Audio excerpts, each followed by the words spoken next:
aussi un message par rapport à votre chemin spirituel, par rapport à ce que vous devez comprendre dans ce chemin-là. Si vous vous intéressez en général à la spiritualité, au développement intérieur, et que vous voulez savoir quel est le prochain pas, qu'est-ce qui vous empêche encore peut-être de vous ouvrir complètement, ou au contraire, qu'est-ce qui vous aide, vous êtes au bon endroit. On va simplement demander le message, on va voir ce que c'est. Et avec l'oracle Mission de Vie, on va poser en plus une carte conseil pour le moment actuel. Quel est le message pour vous par rapport à votre chemin spirituel?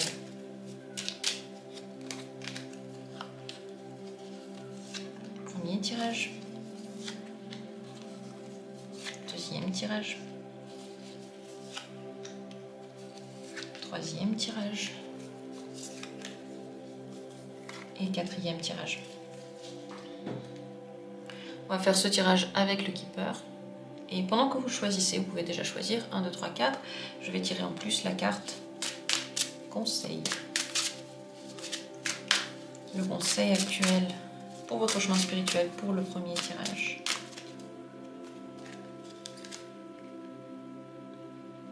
Pour le deuxième tirage, le conseil. Pour le troisième tirage, le conseil. Et pour le quatrième tirage, le conseil. Voilà, les cartes sont prêtes et je pense que je vais les bouger différemment parce que on ne voit pas très bien. Donc, pendant que vous choisissez, je remets ça en ordre et de votre côté, simplement, décidez-vous pour l'une des possibilités entre ces 4 choix. Et si ça vous dit, peut-être qu'il y en a plusieurs qui vous regardent, plus que un. Vraiment, écoutez-vous. Écoutez comme vous en avez envie. Prenez les tirages qui vous regardent le plus. Tout est prêt. Dans la description, il y a toujours les minutes pour chacune de ces possibilités. Et si vous avez maintenant une question particulière dans votre chemin spirituel, vous pouvez la poser et choisir aussi l'un des tirages pour répondre à cette question. C'est parti, regardons. D'abord, la première possibilité. Le message pour vous.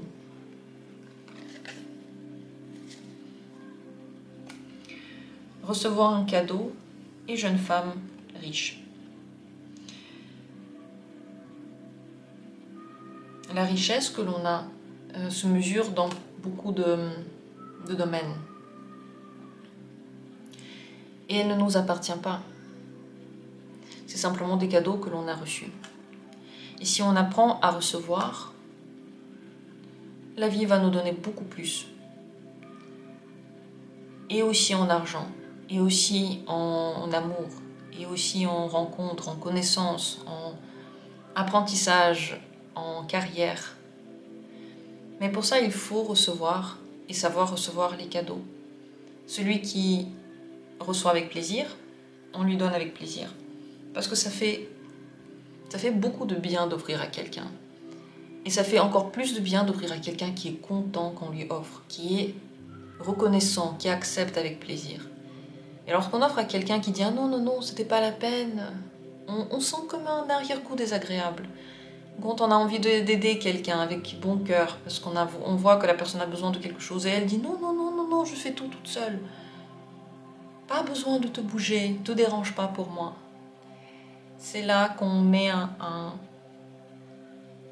mur entre soi et l'abondance de l'univers. Donc,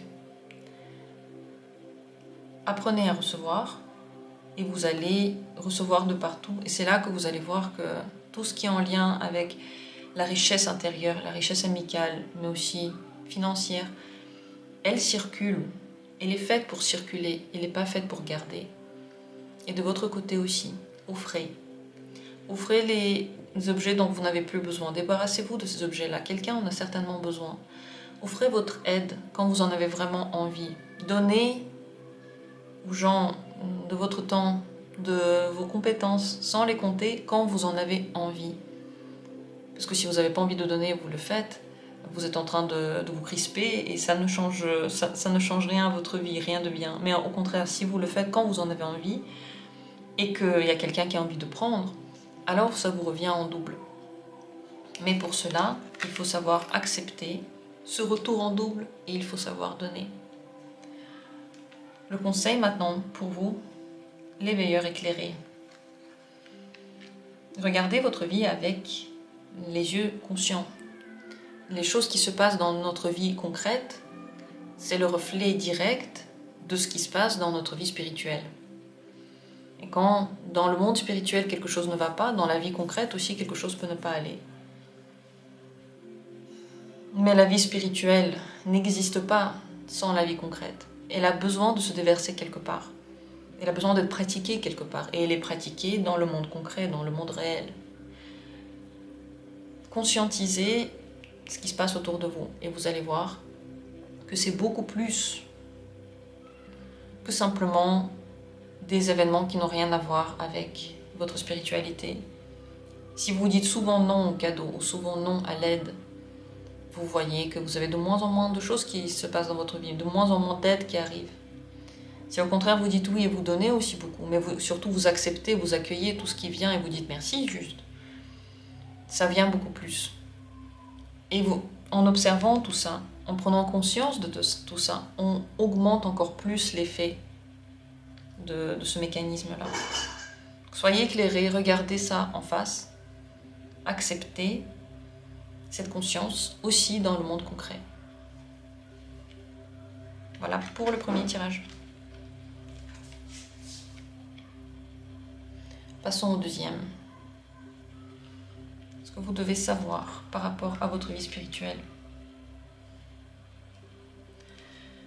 Si vous avez trop de pensées négatives et que la tristesse et le désespoir ou la dépression vous rongent, c'est que vous n'êtes pas assez actif. Lorsqu'on est assez occupé par des activités qui sont propices à notre épanouissement, ce genre de pensées ne viennent plus. Il n'y a plus de noirceur en nous. La noirceur vient lorsqu'on se plonge complètement dans ces pensées noires. Et on continue à creuser, et on continue à essayer de comprendre. Dans la vie, l'équilibre doit être partout. Il doit être dans les moments d'introspection, et il doit être dans les moments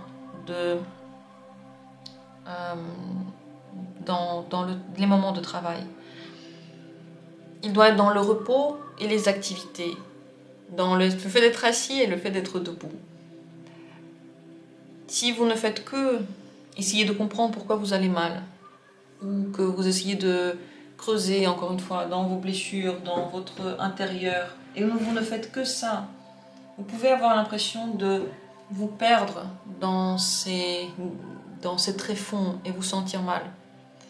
Et au contraire, lorsque vous vous activez, et que cette activité vous apporte le réconfort, ça veut dire que c'est la bonne activité.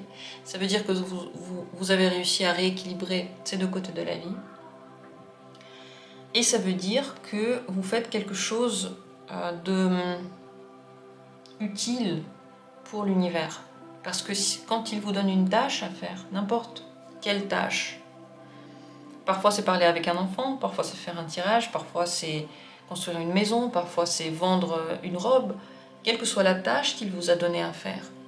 Quand vous la faites, vous vous emplissez de son énergie, parce que vous êtes en train de faire ce qui vous a été proposé, votre rôle, votre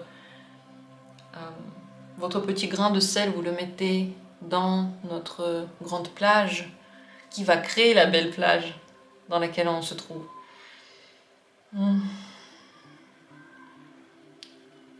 Et ces pensées négatives, finalement, elles naissent lorsqu'il y a un grand déséquilibre entre le développement, la spiritualité, le fait d'essayer de se comprendre et de se soigner, et d'un autre côté, le travail, les occupations, les activités. S'il y a n'importe quel déséquilibre dedans, vous vous sentez mal. Vous travaillez trop ou vous travaillez pas assez, vous vous sentez mal. On dit que les gens qui sont à la campagne, les agriculteurs qui travaillent avec les champs, qui travaillent avec la nature, ont très peu de dépression. Ils n'ont pas de dépression. Ils en ont très certainement. Parfois, enfin, je veux dire, la dépression peut être tout à fait liée à l'hérédité. Mais souvent, ces gens, ils vont à peu près bien dans leur tête. Ils ne cherchent pas la petite bête. Parce qu'ils sont occupés à quelque chose qui apporte vraiment le réconfort au corps, le travail avec la nature. Et ils sont très occupés.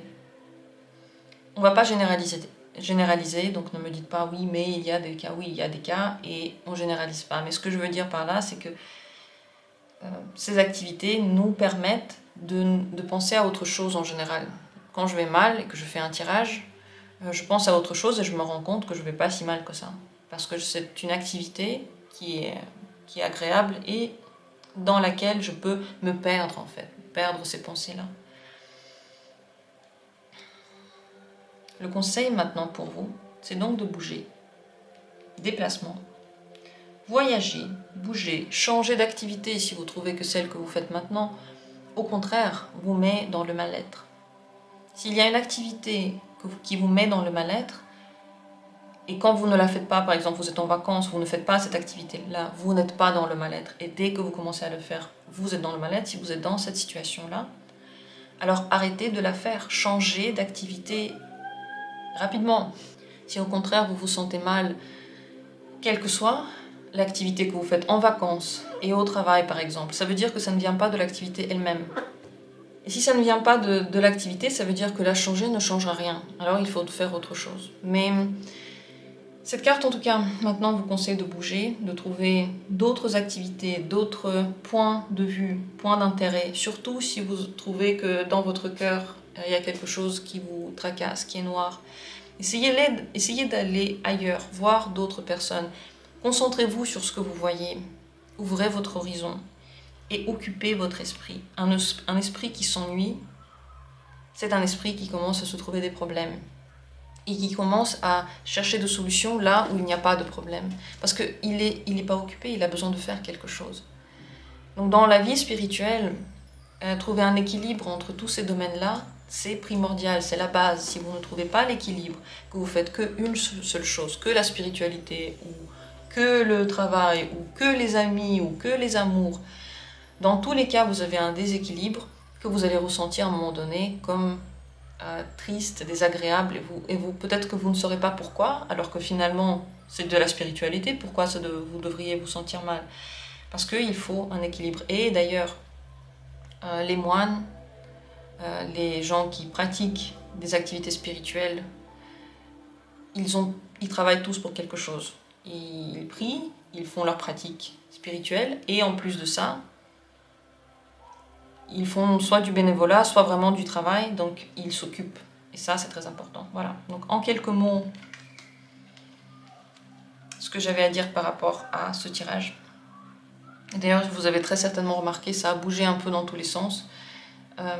Déplacement. Il faut faire bouger les choses. Parfois, quand c'est le calme plat, il n'y a rien qui se passe. Il faut qu'il y ait des situations inattendues qui bougent. Enfin, moi, les situations inattendues, c'était les chats qui couraient partout. Continuons avec la troisième possibilité. Le message pour votre vie spirituelle maintenant. Enfant et grand honneur. Vos enfants sont vos professeurs.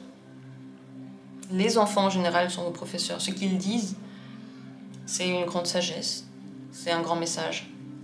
Vos propres enfants, s'il y a des difficultés dans leur vie ou s'ils ont de difficiles rapports avec vous, c'est un grand signe que quelque chose ne va pas déjà en soi. Et plus vous vous soignez, plus vous évoluez, plus votre enfant pourra le faire aussi. Ne prenez pas à la légère ce que font les enfants. Et c'est pas nous qui leur apprenons. C'est pas vous en tant que parents ou vous en tant qu'adulte qui apprenez quelque chose à l'enfant. Vous pensez que oui et vous pensez non, mais qu'est-ce qu'elle raconte? Mais au niveau spirituel, non. Vous lui apprenez peut-être à compter, mais vous lui apprenez rien au niveau spirituel. C'est exactement le contraire. Et avoir un conseil d'un enfant, avoir un regard de lui, un commentaire de lui, c'est un grand honneur. parce que c'est comme si l'univers parlait à travers cet enfant, qui n'est pas encore conscient de tout, qui laisse juste passer l'info à travers lui. Retrouver aussi le chemin de l'enfant intérieur, ça aurait été pour vous très très bien. L'enfant intérieur n'est pas encore en train de se poser des questions très hautes et métaphysiques, mais ce qu'il fait, c'est déjà la vision directe de ce qu'il doit faire en tant qu'adulte. Ce qu'il fait en tant qu'enfant, c'est déjà le reflet des apprentissages futurs. Rappelez-vous donc de ce que vous avez vécu lorsque vous étiez enfant. Ce n'est pas juste un traumatisme ou juste une chance ou juste un bonheur, c'est pas juste c'était sympa ou c'était pas sympa, mes parents ils étaient bien avec moi ou pas bien. C'est plus que ça, ces expériences que vous avez eues. C'est des signes de ce que vous allez travailler plus tard et de ce que vous devez devenir plus tard. De ce que vous devez devenir plus tard. Très important. Ce que vous devez savoir par rapport à maintenant, le conseil pour maintenant, c'est la carte du dirigeant. Quand vous êtes enfant, vous avez très peu d'influence sur votre propre vie. Et c'est normal de se dire quand on est enfant, il y a des choses que je ne peux pas changer, c'est vrai. Surtout, on ne peut pas forcément partir d'une situation. On est plus faible que certains adultes. C'est tout à fait probable quand on a vraiment un petit enfant. Mais quand on a grandi, c'est fini. Dirigez votre vie maintenant, grandissez. Ne vous mettez plus dans la situation dans laquelle vous dites je ne peux rien faire dans la situation, je suis prisonnier de cette situation, comme lorsque vous étiez enfant. La seule vraiment manière où vous pouvez être emprisonné, c'est concrètement en prison. Si vous êtes en prison, là en effet, vous êtes emprisonné. Vous ne pouvez pas sortir tant que vous ne pouvez pas sortir. Toutes les autres situations peuvent être changées. Parfois, il faut faire des thérapies. Parfois, il faut prendre courage. Parfois, il faut préparer le changement.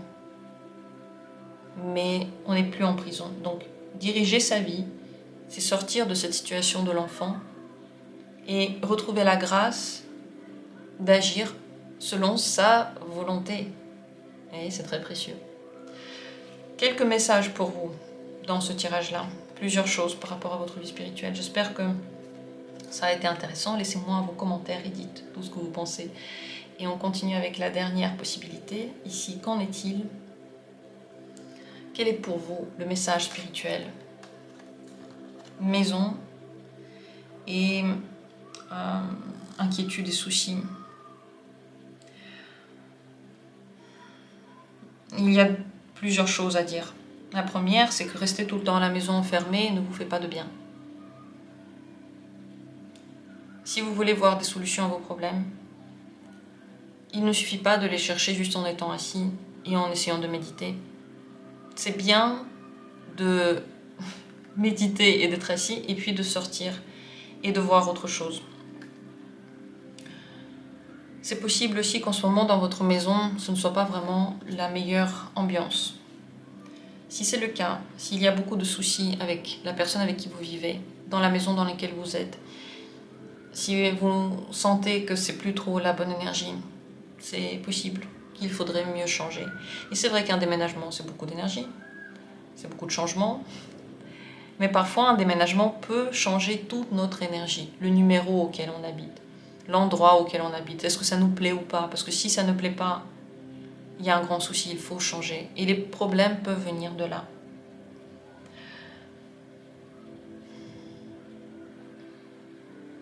Vous devez aussi savoir que si dans votre maison tout va bien, il ne conviendrait pas de ramener vos problèmes psychologiques et vos problèmes de l'extérieur à la maison. Les gens qui sont dans votre famille ne peuvent pas régler ces problèmes. Si vous en avez et que vous avez besoin d'en parler à quelqu'un, parlez-en à l'extérieur, parlez-en à un psychologue, parlez-en à des amis, mais ne ramenez pas tout à la maison, surtout pas aux enfants. Vous devez savoir qu'une maison doit aussi être nettoyée des énergies. Si pendant un certain temps vous avez ressenti une certaine énergie dans la maison, la tristesse par exemple, le désespoir, la fatigue, elle s'emplit de cette énergie-là. C'est toute l'ambiance de la maison qui devient comme ça. Et dès que vous rentrez, vous ressentez ces mêmes énergies alors même que dehors, vous ne les ressentez pas. Et c'est la même chose de l'autre côté. Si vous remplissez ça de bonheur, de confiance en vous, de lumière, de bougies, de méditation, de bonnes pensées, alors la maison change aussi son énergie. C'est possible que maintenant votre maison ait besoin de changer d'énergie. Mettez des bougies, mettez du sel, mettez de l'encens, méditez dans les pièces dans différentes pièces dans lesquelles vous vivez. Et si vous sentez que l'énergie est trop lourde et vous n'arrivez plus à la changer, qu'elle vous pèse trop, partez de là. Le conseil maintenant par rapport à tout ça, c'est la carte fausse promesse. Ne faites pas de fausses promesses. Surtout si vous ne savez pas si vous voulez les tenir. Et ne croyez pas à toutes les promesses qu'on vous fait. Parce que si vous y croyez et que vous n'avez pas vérifié dans les faits s'il y a quelque chose de réel qui se passe là-dedans, s'il y a quelque chose de réel qui suit, vous pouvez continuer à vous tracasser, à attendre et à rester stable dans la même attitude qu'au début parce que vous pensez que la promesse va se réaliser et vous perdez votre temps. Donc, regardez quelles sont les promesses qui ne se réalisent pas. Ne les attendez plus. Changez d'endroit de vie. Changez cette énergie qu'il y a à la maison. Et croyez-y, vous pouvez la changer. Mais tout se fait avec un peu de volonté. Quand on a un peu envie de faire quelque chose, alors on commence à y travailler et petit à petit, on y arrive. Voilà les messages que j'ai pour vous. Je serais ravie de savoir comment ça a résonné en vous, si vous avez envie de partager ça. Je vous remercie d'avoir été là. Je remercie l'univers de m'avoir permis de faire ce tirage pour vous. On se retrouvera comme toujours bientôt pour les vidéos suivantes.